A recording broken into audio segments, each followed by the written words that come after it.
snakes and adders. This is the first part in a mini-series that we're going to be doing on stress in reptiles. There's going to be 4 parts, this introduction, and then 3 further sections which I'll discuss in a moment. Why is it important, you say? Well, the impression sometimes that we get, particularly working in a reptile specialist centre, is that the emphasis is on just buying the animal. We want to buy the animal, we want to have it as a pet, and that's literally kind of as far as it goes. An over-reliance on the information given by a shop, not doing the independent research, and therefore not understanding the biology, environment, where the animals are from, the biome with which they should be kept, and the fact that people don't know that they could potentially be having the wool pulled over their eyes by a shop owner or a breeder, because you're not removed from this situation either, you're equally responsible, for passing on information. Plus, you want to know that you're not being given a load of flannel, and that's where your research comes in. So where does stress play a part? Why is it important? Why is this video even necessary? Stress has the ability to change an animal's personality. It has the ability to change an animal's diet and hunger. It can change an animal's response to breeding, and these all obviously have knock-on effects. And where do we go with it? What do we do with it? So first off, what is stress? Stress, as we're going to discuss, is stressors acting upon an animal that are abiotic, so we call them environmental. And the environmental stresses could be too big a tank, too small a tank, too hot, too cold, in the wrong place, with a cage mate. The list goes on, and we're going to discuss those further. We're going to split the video into 3 further sections. We're going to talk about environmental stressors, social stressors, and human error stressors. So the adrenal gland releases a corticosteroid that wreaks havoc upon our reptiles if there is a stressor present, and it will ulcerate the digestive system. When an animal is in a state of growth, it's called anabolism. When it's not, it's called catabolism, and stress will put your animal into a state of catabolism. That basically means that the metabolic rate increases. We start metabolizing muscle, fat, all sorts of problems. This easiest example for me to give, you buy 2 baby bearded dragons. Please don't, that was an example, for Christ's sake don't, and put them in the same tank.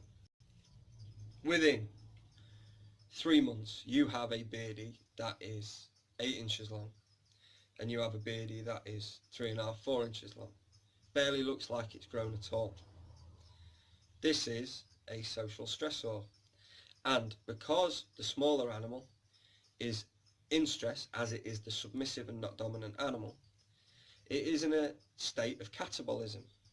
It may be eating, and this is the main argument people come up with. Well, it's eating, it's food. That doesn't matter. If it's in a state of stress, its metabolism's running 10 to the dozen. It now needs to eat 5-10 times as much just to keep up with the other one, because it's so stressed with being in with a bigger animal. People like to anthropomorphise their reptiles and give them characteristics that humans have. Social wants and needs, love, affection, blah blah blah, which your reptiles just simply aren't capable of. Also, when we hear, oh well, they lay together, they always lay on top of one another, cuddling one another. Well, there's one spot bull, moron. So where is it going to lay if it wants to bask? Next to its cage mate. That's if the cage mate lets it. You know, it's simple things that people try and, well, I need to, I want to, because what if they get lonely? And so on and so on. I'm trying to simplify down. I wrote a paper a few years back on stress, which was in depth, but the issue is obviously that's not going to go over to the beginner, so I need to try and keep this reined in. So we are going to be discussing how we move forward and consider stress in 3 separate areas, what we can do to manage that stress, because, newsflash, even handling a reptile is a stressor which will activate the adrenal gland. And for animals that are tame, their tolerance, their resistance to this is higher than others. So there will be animals that will tolerate regular handling. And we sell these as beginners, and we learn this through experience, that a corn snake is incredibly tolerant, incredibly tame, and therefore its resistance to a stressor and the management of its adrenal gland is better than that of, say, for example, a white-lipped python, which upon entering the vivarium will immediately enter into flight or fight response. And continued handling and forced handling and interaction with that species will lead to not only multiple bites, but maybe a lack of appetite, continued aggression within the vivarium even when you're not in there, striking at the glass, banging off the glass. So it's the management of these stressors, the identification of animals which are most tolerant to being handled, to having human interaction, to being around humans, that makes them beginner species. And it's the then reduction of that tolerance that then moves you up the difficulty chain of reptiles with which you keep. So the least tolerant animals, for examples, just off the top of my head, many chameleon species.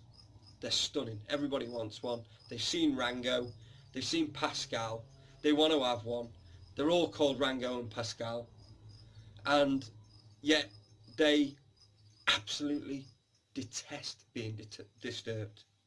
The whole idea of a chameleon is, I have this cryptic patination and I'm hidden on this foliage, and it's okay because he can't see me. But hold on, he's just opened the glass, come in and grab me. Oh my God. And their tolerance for it is very, very low. And there are certain species more tolerant than others, namely Yemen and panther chameleons. But when you start getting into the other species, they really are going to go downhill quick if there's a persistent stressor in the form of a human being coming in and grabbing them out to hold them. Another example, an emerald tree boa.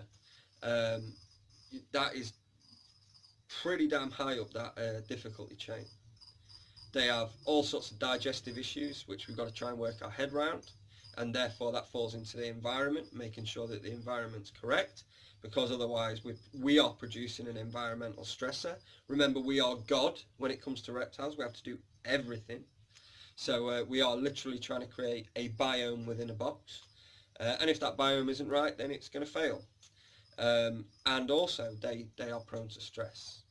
There are also health issues that can be posed. The amount of morons I see that permanently handling their green tree pythons, who have a prehensile ratchet type tail that holds onto a branch, and yet we're pulling them off their perch, smashing all these linkages in the tail, and then we wonder why they end up with kinked tails and prolapses. So, you know, these are, granted, extreme examples of species that may be slightly harder to keep, but beginners need to be aware even for themselves. What I want to try and do with this series is give people an appreciation of what stress is, how we manage it, how we stop our animal from feeling any stress. What we want to do is we don't want any stress to be there, or the stress that we put there is managed, understood, and therefore we adapt to make sure that our husbandry is reflective of a respect that we've got for our animal. So the next 3 videos are going to be dealing with environmental stresses, social stresses, and human error stresses. I hope that the videos are going to be useful. This one is more of an introduction. We're going to get into it as the series continues. So keep your eyes peeled for the next edition of Stressing Reptiles. Visit our website, which is www.snakesandadders.co.uk, and see what we're all about.